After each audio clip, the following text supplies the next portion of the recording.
1984, 85, 86, 87, 88, 89, 90 की मैं बात कर रहा हूँ, जिस समय हम लोग प्राइमरी स्कूल से होते हुए हाई स्कूल तक पहुँचे थे।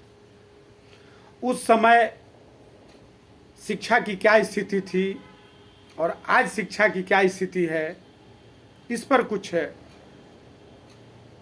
प्रकाश डालने का समय है। उस समय विद्यालय में कोई भी बाहरी हस्तक्षेप नहीं था, कोई भी बाहरी फंड नहीं था, शिक्षकों को कम वेतन मिलता था, लेकिन पढ़ाई ज़्यादा से ज़्यादा होती थी। सभी अभिभावक भी उस गुरुजनों का काफ़ी सम्मान, आदर भाव के साथ देखते थे, रखते भी थे। इसका प्रमाण है कि प्रत्येक विद्यालय में जो भी शिक्षक थे, उस विद्यालय के इर्द गिर्द जितने ग्रामीण क्षेत्र थे, उस विद्यालय के बच्चे जब उस विद्यालय में पढ़ने जाते थे तो सभी अभिभावक अपने बच्चों को शिक्षकों के लिए कुछ नाश्ता पानी का जुगाड़ करके उस समय के अनुसार भूजा चूड़ा या जो भी था वो भेजा करते थे। अभिभावकों की ये स्थिति थी, अभिभावकों की ये आदर सम्मान था गुरुजनों का। लेकिन आज बदल चुका है। वही अभिभावक आज के समय में उनका नजरिया बदल चुका है। जो अभिभावक 85, 86, 87, 88, 89 में थे, उन्हीं के आगे वाली पीढ़ी आज उस विद्यालय के बारे में सोचती तक नहीं है। वह पीढ़ी जो है अपने विद्यालय के बारे में सोचने का विचार भी नहीं रखता है। और उस समय सभी अभिभावक, जिस समय साधन और संसाधन का घोर अभाव था, हर लोग आर्थिक रूप से तंग था, तबाह था, परेशान था, उसके बाद भी शिक्षा बेहतरीन ढंग से होती थी। शिक्षा की स्थिति जो थी बेहतर थी। सभी लोग अपने बच्चों के लिए काफी समय निकाला करते थे, उस विद्यालय में जाया करते थे और उस शिक्षक से मिला करते थे। और उन अभिभावकों की एक ही विनती होती थी कि मास्टर साहब जरा हमारे बच्चों पर ध्यान रखिएगा, बस। लेकिन आज समय बदल चुका है।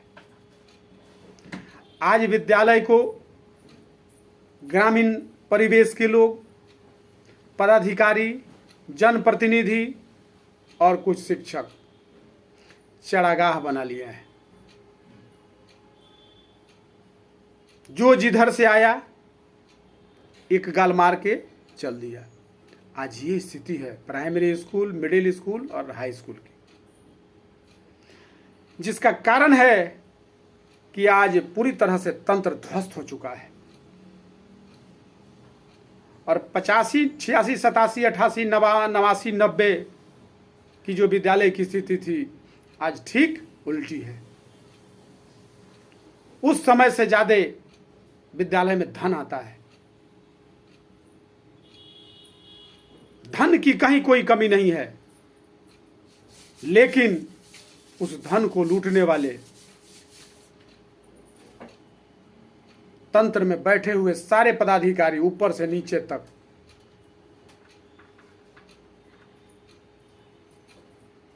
लूटने का काम करते हैं, कमीशनखोरी का काम करते हैं।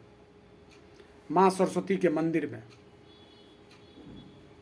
जिस समय गुरुजनों का उतना मान और सम्मान था, लेकिन आज ठीक 34 साल बाद, 35 साल बाद उसी विद्यालय की स्थिति किस तरह हो गई है, देखने के बाद, सुनने के बाद मन व्यथित हो जाता है, मन व्याकुल हो जाता है कि आखिर इस सिस्टम को क्या हो गया है, यह सिस्टम कैसे सुधरेगा।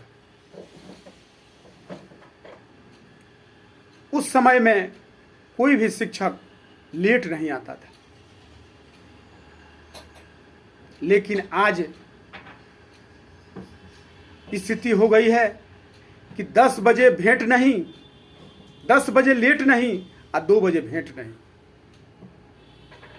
और सारा तंत्र लगा हुआ है ऊपर से मुख्यमंत्री से लेकर के और नीचे के जितने पदाधिकारी हैं, डिप्टी साहब तक, इस तंत्र को सुधारा जाए। लेकिन आखिर यह तंत्र सुधर नहीं है रहा है, दिन प्रतिदिन बिगड़ रहा है और बिगड़ रहा है। और शिक्षकों को पढ़ाने लिखाने से कोई मतलब नहीं है और सरकार उनके पीछे पड़ी है। रोज नए नए फरमान जारी हो रहे हैं, रोज नए नए कानून बन रहे हैं, रोज नए नए नियम बन रहे हैं। उसके बाद भी शिक्षक बिरादरी यह कसम खा करके बैठा है कि हमको पढ़ाना नहीं है। आखिर क्यों? कौन सी ऐसी परिस्थिति है, कौन सी ऐसी मजबूरी है कि तंत्र अपना रोज नियम और कानून बदल रहा है और शिक्षक पढ़ाने को तैयार नहीं है।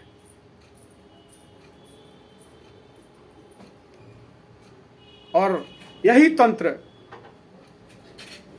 90 के पहले था,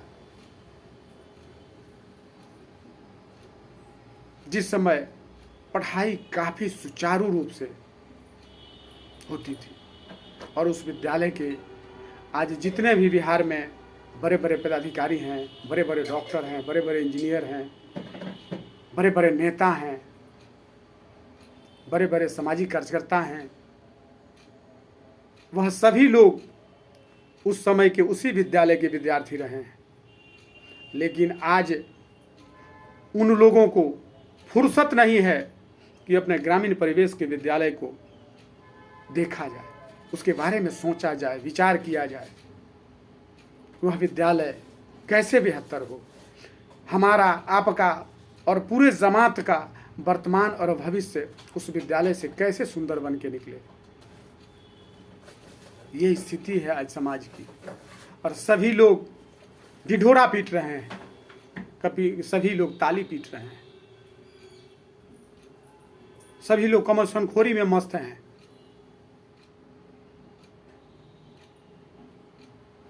इसलिए मैं सभी बड़े बुजुर्गों से, सभी अभिभावकों से, सभी माताओं और बहनों से, खासकर युवा पीढ़ी से हाथ जोड़ करके विनती कर रहे हैं कि आपको अपने वर्तमान और भविष्य की चिंता करनी होगी और वही 90 से पहले वाली शिक्षा नीति लानी होगी। जिस समय विद्यालय में संसाधन का भी घोर अभाव था, उसके बाद भी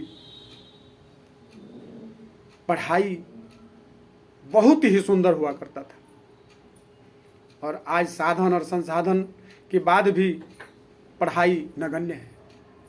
केवल हर विद्यालय अफसरों का, नेताओं का और शिक्षकों का चारागाह बनकर रह गया है। इस पर गहन चिंतन की ज़रूरत है, मंथन की ज़रूरत है। तभी गांव सुंदर और सुनहरा हो सकता है। तभी आपका वर्तमान, मेरा वर्तमान और जमात का वर्तमान और भविष्य सुंदर और बेहतर हो सकता है। इसके लिए सबसे पहले ज़रूरी है कि शिक्षा बेहतर कैसे हो। 90 के पहले जो शिक्षा थी, उस शिक्षा को लाने की ज़रूरत है और सरकार को भी कान खोल करके सुनने की ज़रूरत है कि तंत्र में बैठे हुए जितने भ्रष्ट पदाधिकारी हैं, भ्रष्ट नेता हैं, उनको दरकिनार करने की ज़रूरत है। और यह दरकिनार तभी होंगे जब हम बेहतर हो सकते हैं, आप बेहतर हो सकते हैं और जमात के सभी लोग बेहतर हो सकते हैं। और अपने जो सभी लोग नींद में सोए हुए हैं, उस नींद को तोड़ने की ज़रूरत है, केवल अपने वर्तमान और भविष्य के लिए। जब तक वर्तमान और भविष्य सुंदर नहीं होगा तब तक न हम सुंदर हो सकते हैं, न आप सुंदर हो सकते हैं, न जमात सुंदर हो सकता है, न गांव सुंदर हो सकता है, न राज्य सुंदर हो सकता है, न देश सुंदर हो सकता है। और इस सुंदरता का एकमात्र, इसको सुंदर कैसे बनाया जाए, गांव राज्य और देश को शिक्षा से ही सुंदरता का निर्माण होता है। जब तक शिक्षा सुंदर नहीं होगा तब तक कुछ भी संभव नहीं हो सकता है। शिक्षा से ही सुंदरता बढ़ती है। शिक्षा के बिना कुछ भी संभव नहीं है। इसलिए जगिए, उठिए, सोचिए और आगे बढ़िए।